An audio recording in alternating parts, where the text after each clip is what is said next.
সবাইকে অনেক অনেক শুভেচ্ছা জানাচ্ছি। আশা করি তোমরা সবাই ভালো আছো, সুস্থ আছো। আজকে আমাদের 13তম লেকচার, দ্বিতীয় অধ্যায়ে প্রায় শেষের দিকে আছি আমরা। দ্বিতীয় অধ্যায় ছিল কি? তথ্য সংগ্রহ, সংক্ষিপ্তকরণ এবং উপস্থাপন। তাহলে আমরা তথ্য সংগ্রহ পড়েছি, সংক্ষিপ্তকরণও পড়েছি এবং উপস্থাপনও পড়েছি। এই তিনটি এখন একত্রেই কিভাবে আমরা কাজ করতে পারি সেটা আজকে আমরা অঙ্কের মাধ্যমে দেখব। ঠিক আছে?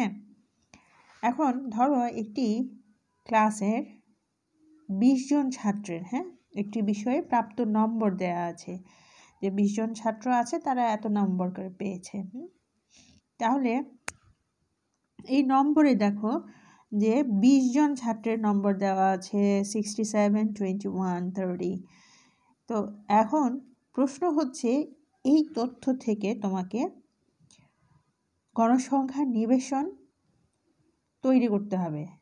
গণসংখ্যা নিবেশন তৈরি করতে হবে এবং গণসংখ্যা নিবেশন হতে তোমাকে আয়ত লেখ এবং অজীব রেখার মাধ্যমে উপস্থাপন করতে হবে। এখন গণসংখ্যা নিবেশন তৈরির জন্য আমাদের যেটা প্রথমেই দরকার সেটা হচ্ছে, এখানে কি কি দেওয়া আছে? আমাদের মোট তথ্যমান দেওয়া আছে 20টা, তার মানে এটা ক্যাপিটাল N হবে। সর্বোচ্চ মান দেওয়া আছে তোমার কত? 67। যেমন এখানে খুঁজে দেখো যে সর্বোচ্চ মান এখানে 67 আর সর্বনিম্ন মান দেওয়া আছে 21। ঠিক আছে? তাহলে সর্বোচ্চ মান 67 পেয়েছি আর 21 পেয়েছি। আমাদের গণসংখ্যা নিবেশন তৈরির জন্য প্রথমেই যেন কি করতে হতো? আমাদের পরিসর নির্ণয় করতে হতো, তারপর শ্রেণী সংখ্যা, শ্রেণী ব্যবধান, তাই না? এগুলোর দ্বারা আমরা টালির মাধ্যমে তারপরে গণসংখ্যা নিবেশন তৈরি করি। আচ্ছা, এখন দেখো যে দেওয়া আছে তোমার সর্বোচ্চ সর্বনিম্ন মান 67 আর 21। তাহলে যদি এটা আমরা পরিসর বের করতে যাই, আর যদি বের করতে যাই, তাহলে আমাদের দেখো তাদের ব্যবধান, মধ্যকার ব্যবধান কত আসছে এখানে? 55। পরিসর তাহলে কি হবে আমাদের? 55। এখন শ্রেণীর সংখ্যা বের করতে হবে। শ্রেণীর সংখ্যা বের করার সূত্র ছিল এইটা। তাহলে 1 + 3.322 log 10 base n is equal to, এখানে n কত? n হচ্ছে এখানে 20। আমরা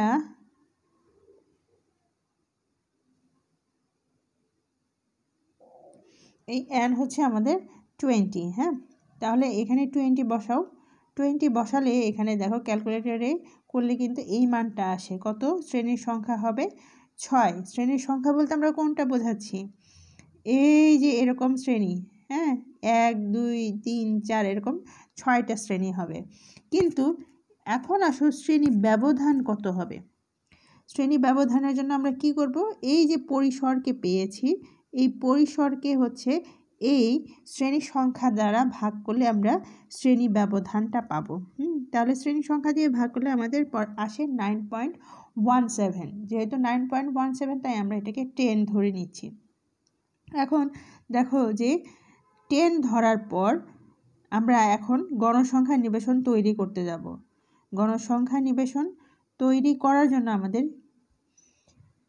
টেবিল লাগবে, তাই না? এখন 10 করে যদি আমরা ব্যবধান নেই, তাহলে দেখো যে এখানে আমাদের আছে হচ্ছে লোয়েস্ট মান 21 আর হাইয়েস্ট মান হচ্ছে 76। তাহলে লোয়েস্ট যখন 21 আছে, তাহলে আমাদের ধরতে হবে 20 থেকে। ঠিক আছে?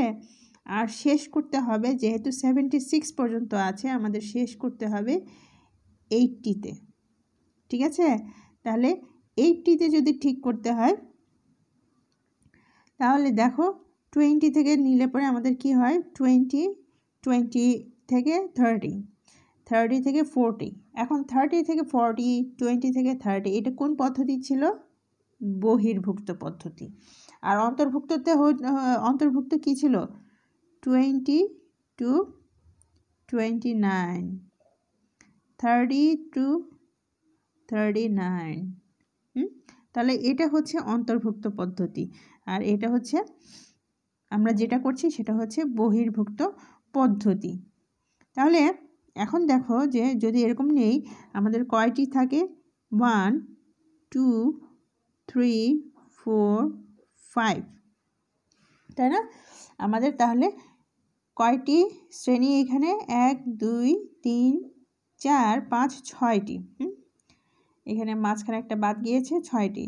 তাহলে আমাদের 6টি শ্রেণীর সংখ্যা 6টি, আর শ্রেণী ব্যবধান কত করে? 10 করে।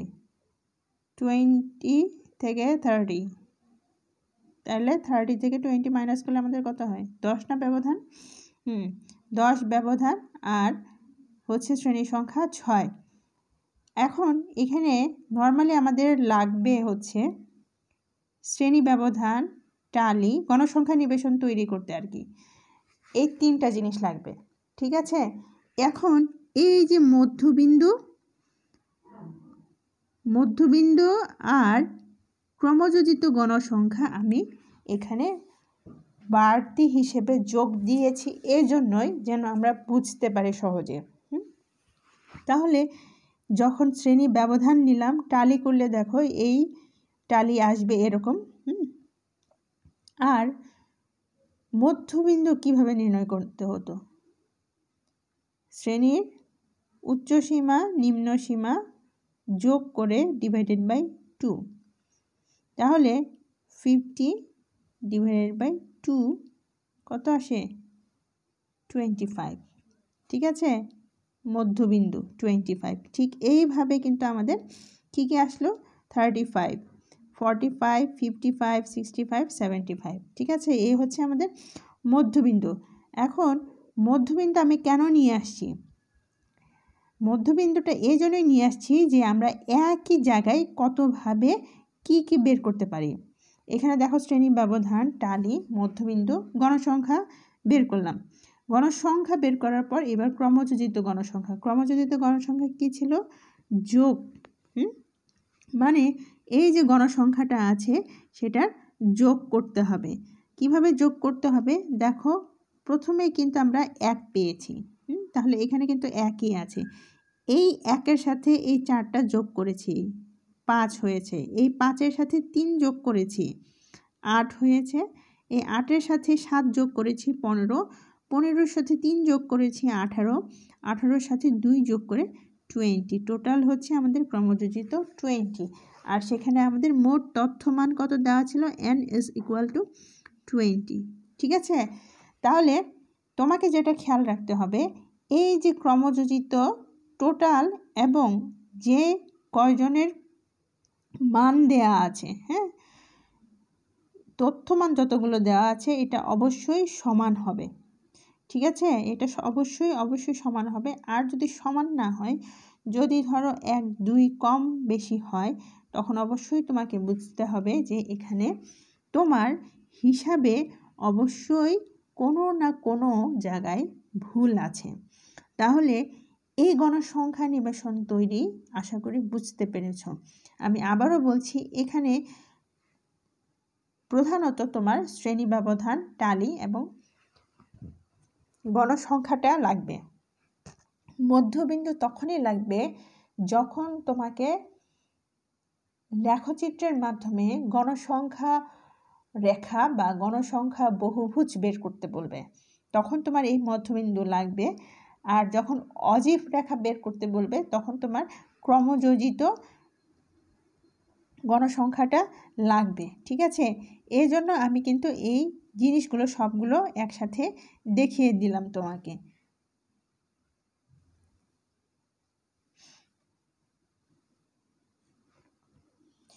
এবার আসো আমরা এই গণসংখ্যা থেকে আবারও বলছি, তাহলে তোমার কি মনে রাখতে হবে?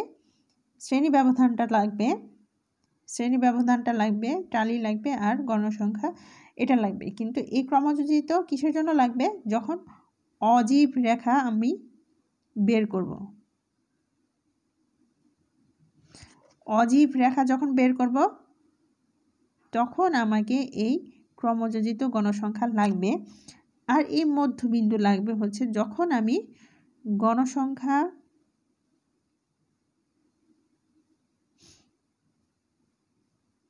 গণসংখ্যা রেখা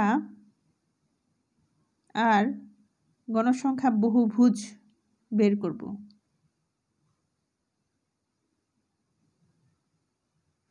তাহলে গণসংখ্যা রেখা আর গণসংখ্যা বহুভুজ যখন আমি বের করব তখন আমার এই মধ্যবিন্দুটা লাগবে।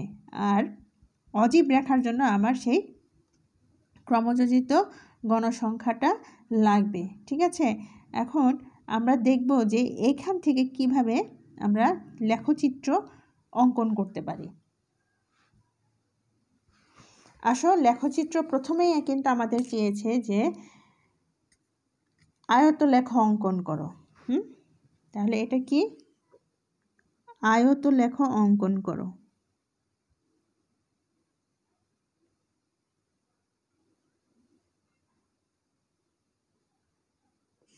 আয়তলেখ।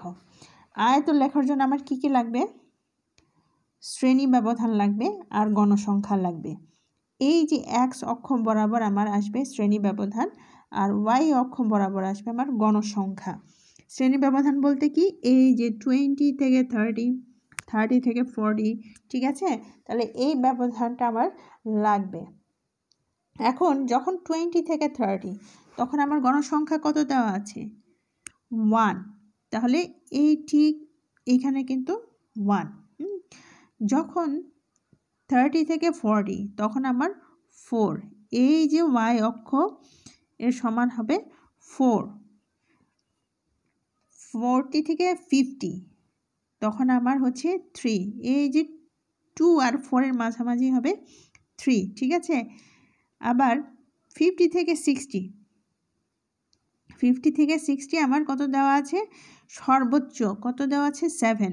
তাহলে এই যে এখানে 8 আর এখানে 6, এটার মাঝামাঝি হবে হচ্ছে আমার 7, ঠিক আছে?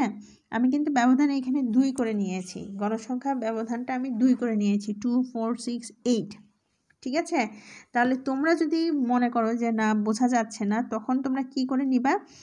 1 করে, এখানে 1, এখানে 2, 3, 4, 5, 6, 7, ঠিক এভাবে নিবা, ঠিক আছে? এক ব্যবধান করে। আমি এখানে 2 ব্যবধান করে নিয়েছি, 2, 4, 6, 8 এইভাবে। হ্যাঁ, এখন দেখো যে সর্বোচ্চ কিন্তু 50 থেকে 60 নম্বরধারী ছাত্রের সংখ্যা বেশি। কতজন? 7 জন। 50 থেকে 60, আবার 60 থেকে হচ্ছে তোমার 70-এর মধ্যে আবারও 3 জন, আবার 70 থেকে 80-তে 2 জন। এখন একটা জিনিস খুব ভালো করে খেয়াল করো, আমি যদি এই প্রশ্নের সাথে বলি যে সর্বোচ্চ নম্বরধারী কতজন ছাত্র আছে, সর্বোচ্চ নম্বরধারী শ্রেণীতে কতজন ছাত্র আছে, লেখচিত্রের থেকে মন্তব্য করো। লেখচিত্র থেকে মন্তব্য করা বলতে মানে এই যে এইখানে 50 থেকে 60 এটা কিন্তু সর্বোচ্চ কি সীমা, সর্বোচ্চ সীমা না, ঠিক সর্বোচ্চ সংখ্যক, এটা 7-এর মধ্যে। আর সবগুলো কিন্তু ছাত্র সংখ্যা 2, 3, 4, 5 এরকম। 5 তো নাই, 4, 3, 2, 1, ঠিক আছে? তাহলে আমি যদি এখানে প্রশ্নটা বলি যে কোন শ্রেণীতে ছাত্র সংখ্যা, মানে কোন শ্রেণী ব্যবধানের মধ্যে ছাত্র সংখ্যা সব থেকে বেশি, তাহলে আমার প্রশ্নের উত্তরটা কি হবে? যে 50 থেকে 60 নম্বর, 50 থেকে 60 নম্বরের মধ্যে প্রাপ্ত শ্রেণীতে ছাত্র সংখ্যা সব থেকে বেশি, আর এই ছাত্র সংখ্যা হচ্ছে কত? 7 জন, ঠিক আছে? তাহলে এটা হচ্ছে আমাদের আয়তলেখ। এখন আমরা যেটা দেখব সেটা হচ্ছে অজীব রেখা। এখন অজীব রেখার জন্য আমার কি কি লাগবে? অজীব রেখার জন্য আমার লাগবে হচ্ছে, দেখো, শ্রেণী ব্যবধান এর সর্বোচ্চ সীমা, উচ্চ সীমা, এই যে 30, 40, 50, ঠিক আছে, এগুলো হচ্ছে উচ্চ সীমা। আর কি লাগবে? ক্রমযোজিত গণসংখ্যা। এটা কিসের? অজীব রেখার জন্য।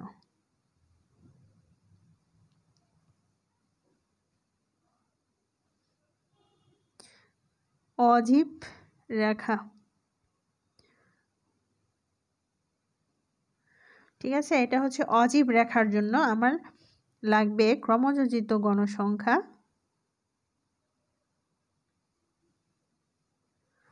ক্রমযোজিত গণসংখ্যা, আর হচ্ছে শ্রেণী ব্যবধানের উচ্চ সীমা। শ্রেণী ব্যবধানের উচ্চ সীমা দেখো এখানে 20 থেকে 30 না, তাহলে 30, 40, 50, 60, 70, 80। আমরা কিন্তু শুধু উচ্চ সীমা যে আছে সেগুলো নিয়েছি। তাহলে 30, 40, 50, 60, 70। এখন যখন 30, তখন কিন্তু আমার গণসংখ্যা কত? 1। এই যে এখানে 1 হবে। যখন আমার 40, তখন আমার ক্রমযোজিত গণসংখ্যা কত?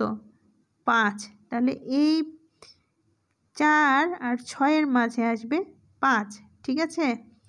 আবার যখন 50, তখন আমার ক্রমযোজিত গণসংখ্যা কত? এই যে 8। যখন 60, তখন আমার ক্রমযোজিত গণসংখ্যা কত? 15।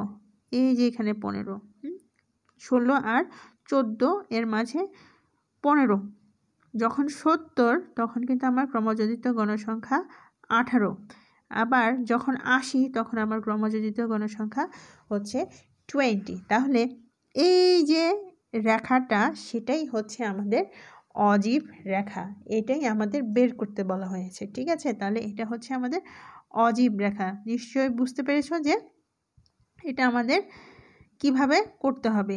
উচ্চ সীমা লাগবে, শ্রেণীর উচ্চ সীমা, আর হচ্ছে ক্রমযোজিত গণসংখ্যা। এবার আসো আমরা দেখব হচ্ছে কি গণসংখ্যার রেখা। গণসংখ্যা রেখার জন্য আমার যেটা লাগবে সেটা হচ্ছে মধ্যবিন্দু আর গণসংখ্যা রেখা। মধ্যবিন্দু আর গণসংখ্যা রেখা। তাহলে মধ্যবিন্দুতে আমার কত কত দেওয়া আছে? 25, 35। এই যে এখানে কিন্তু দেওয়া আছে 25, 35, 45, 55, 65 এবং 75। তাহলে আমরা যদি দেখি প্রথমটার জন্য মধ্যবিন্দু বরাবর কিন্তু গণসংখ্যা 1, দ্বিতীয়টা 35-এর জন্য গণসংখ্যা 4, 45-এর জন্য 3, 55-এর জন্য 7, 65-এর জন্য 3, 75-এর জন্য 2। তাহলে এটা হচ্ছে আমার কি হবে? যদি এটা আমি হাতে যোগ করে দেই, এটাই হবে আমার কি? গণসংখ্যা রেখা। এবার গণসংখ্যা বহুভুজটা কি? রেখা বলতে খুব সহজে মনে রাখবে, হ্যাঁ। গণসংখ্যা রেখা আর গণসংখ্যা বহুভুজ কিন্তু একই জিনিস। শুধুমাত্র একটা জিনিস এখানে বাড়তি দিতে হবে গণসংখ্যা বহুভুজের জন্য। এই যে এখানে শেষ হয়েছে আর এইখানে শুরু হয়েছে, এই দুইটা বিন্দুকে এই যে রেখার সাথে যোগ করে দিতে হবে। এর পূর্ববর্তী যে বিন্দু আছে তার সাথে যোগ করে দিলেই এটা হবে আমার বহুভুজ। আর যে যদি আমি যোগ না করি, যদি আমি এই পর্যন্তই রেখে দেই, রেখা পর্যন্তই রেখে দেই, তাহলে এটা হবে আমাদের গণসংখ্যা রেখা, ঠিক আছে। তাহলে আজকে আমরা কি কি দেখলাম? আয়তলেখ, অজীব রেখা, গণসংখ্যা রেখা, তাই না? গণসংখ্যা রেখা এবং গণসংখ্যা বহুভুজ। আশা করি বুঝতে পেরেছ। ঠিক একইভাবে আমাদের অঙ্ক করতে হবে। কি করতে হবে?